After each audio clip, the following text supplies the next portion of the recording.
মতপার্থক্য আছে, উত্তেজনা আছে, কিন্তু তবু আলোচনা থামছে না। যুক্তরাষ্ট্রের সঙ্গে সংলাপ চালিয়ে যাওয়ার ঘোষণা দিয়েছে ইরান।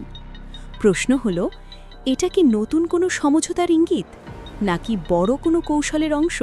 বিশ্ব রাজনীতিতে ইরান ও যুক্তরাষ্ট্র, এই দুই দেশের সম্পর্ক সবসময়ই উত্তেজনাপূর্ণ।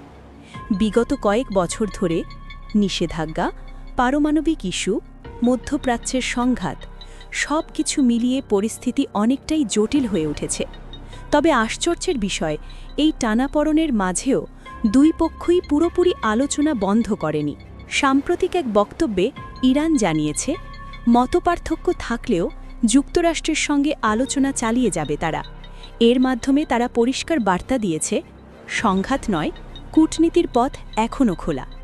বিশ্লেষকরা বলছেন, এটা হতে পারে একটি কৌশলগত পদক্ষেপ, যার মাধ্যমে ইরান আন্তর্জাতিক চাপ কমাতে চাচ্ছে।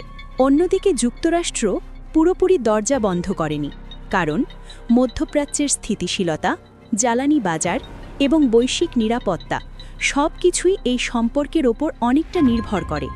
তাই উভয় পক্ষই হয়তো বুঝতে পারছে, যুদ্ধ নয়, আলোচনাই এখন সবচেয়ে কার্যকর পথ। তবে বাস্তবতা হল, দুই দেশের মধ্যে অবিশ্বাস এখনও গভীর। যে কোনো ছোট ঘটনা বড় উত্তেজনায় রূপ নিতে পারে।